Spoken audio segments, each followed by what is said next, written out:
प्रिय विद्यार्थियों, पूर्ववर्ती वीडियोज में हमने भारतीय राष्ट्र आंदोलन के जो विविध चरण थे, जैसे कि उदारवादी जो राष्ट्रवादी थे या प्रारंभिक राष्ट्रवादी थे, उग्रवादी राष्ट्रवादी जो थे उनके आंदोलन को, और फिर तत्पश्चात महात्मा गांधी द्वारा चलाए गए 3 प्रमुख जन आंदोलनों अर्थात असहयोग आंदोलन, सविनय अवज्ञा आंदोलन और भारत छोड़ो आंदोलन पर चर्चा की थी। मौजूदा वीडियो में हम इसी दौरान भारत में विकसित हुए श्रमिक आंदोलनों पर चर्चा करते हैं।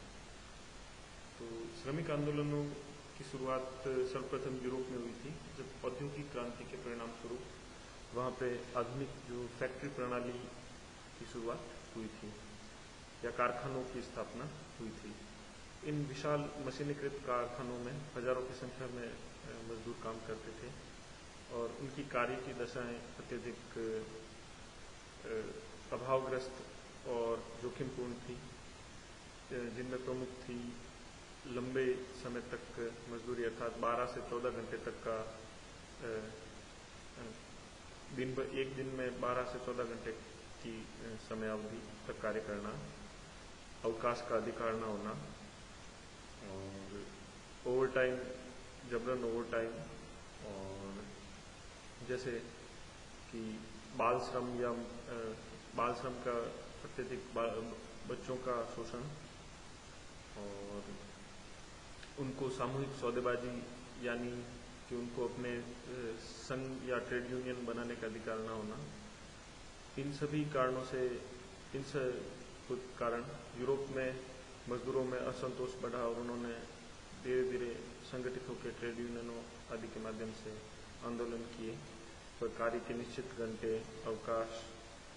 और सुरक्षा, बाल श्रम निषेध आदि कानून बनवाए। तो इसी कड़ी में जब बाद में अंग्रेजों के ना चाहते हुए भी कुछ हद तक भारत में भी औद्योगिक क्रांति की शुरुआत हुई और आधुनिक उद्योग लगना शुरू हुए, तो यहाँ पे भी जो धीरे धीरे श्रमिक जो चेतना की शुरुआत हुई और श्रमिक संगठित होकर उन्होंने भी आंदोलनकारी राजनीति को अपनाना शुरू किया। इसमें एक प्रमुख चीज़ ये थी कि जैसे ही ब्रिटेन या यूरोप में श्रमिकों को कोई अधिकार दिया जाता था, तो स्वयं ब्रिटेन के जो औद्योगिक जो संस्थान है या जो स्वयं ब्रिटेन की जो कारखाना मालिक वगैरह हैं, वो भारत सरकार पे भी, जो कि उस समय अंग्रेजों के अधीन होती थी, ब्रिटेन की जो संसद या ब्रिटेन की जो विदेश मंत्रालय या भारत जो इंडिया ऑफिस होता था, उसके माध्यम से दबाव डाल के भारत में भी श्रम मानकों हेतु कानून बनवाने का प्रयास करते थे, ताकि भारत से जो भारतीय उद्योग धंधे हैं वो ब्रिटेन की सस्ते श्रम का फायदा उठा के ब्रिटेन के जो उद्योग हैं उनको टक्कर ना दे सके। तो जो शुरुआती जो श्रमिक आंदोलन है उनमें जो शुरुआत है वो हम एक SS बंगाली नाम के कार्यकर्ता थे उन्होंने, और शशि पद बनर्जी थे, उन्होंने की थी।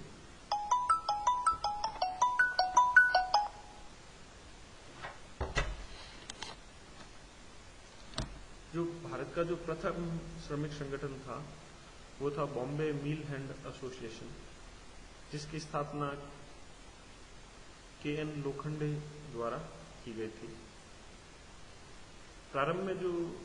अखिल भारतीय कांग्रेस है उसके द्वारा श्रमिक जो मुद्दे थे उनकी उपेक्षा की गई थी, परंतु बाद में लाला लाजपत राय और महात्मा गांधी के नेतृत्व में कांग्रेस ने श्रमिकों के एजेंडे को अपने आंदोलन में शामिल किया। गांधी जी ने जो भारत में अपने राजनीतिक जीवन की शुरुआत के प्रारंभ में ही अहमदाबाद के जो मिल मजदूरों का आंदोलन था उसमें उन्होंने भाग लिया था और श्रमिकों को उनके अधिकार दिलवाए थे।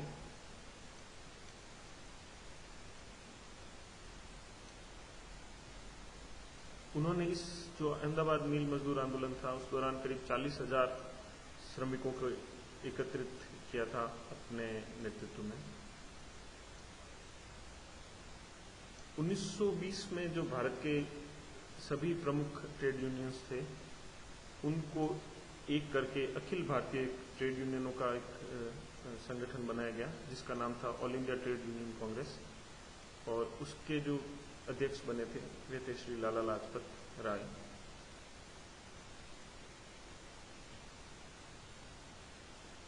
कुछ समय पश्चात ही जो साम्यवादी विचारधारा के जो कार्यकर्ता थे उनकी जो all India Trade Union Congress या एटक जिसे कहते हैं उसमें घुसपैठ हुई, परंतु वे जल्द ही स्वयं ही जो all India Trade Union Congress से बाहर आ गए और उन्होंने अपना स्वयं का एक अखिल भारतीय ट्रेड यूनियन जिसे उन्होंने लाल झंडा ट्रेड यूनियन का नाम दिया का गठन किया। कुछ समय पश्चात साम्यवादी पुनः all India Trade Union Congress में शामिल हो जाते हैं। भारत छोड़ो आंदोलन के दौरान सोवियत संघ के समर्थन के लिए वे स्वयं all India Trade Union Congress से बाहर आ जाते हैं, परंतु वे पुनः कुछ समय पश्चात पुनः all India Trade Union Congress में शामिल हो जाते हैं। अंत में स्वयं कांग्रेस जो अखिल भारतीय कांग्रेस है वो स्वयं ही All India Trade Union Congress से अलग हो जाती है और अपना स्वयं का एक मजदूर संगठन जिसे इंटक कहा जाता है, Indian national trade Union Congress, उसका गठन करती है। वर्तमान में भी इंटक एक प्रमुख ट्रेड यूनियन है। इसके अलावा सीटू है जो साम्यवादियों का प्रमुख ट्रेड यूनियन है, और जो सबसे सर्वाधिक जो विशाल जो ट्रेड यूनियन है वह है भारतीय मजदूर संघ, जो कुछ हद तक राष्ट्रीय स्वयंसेवक संघ से जुड़ा हुआ एक संगठन है।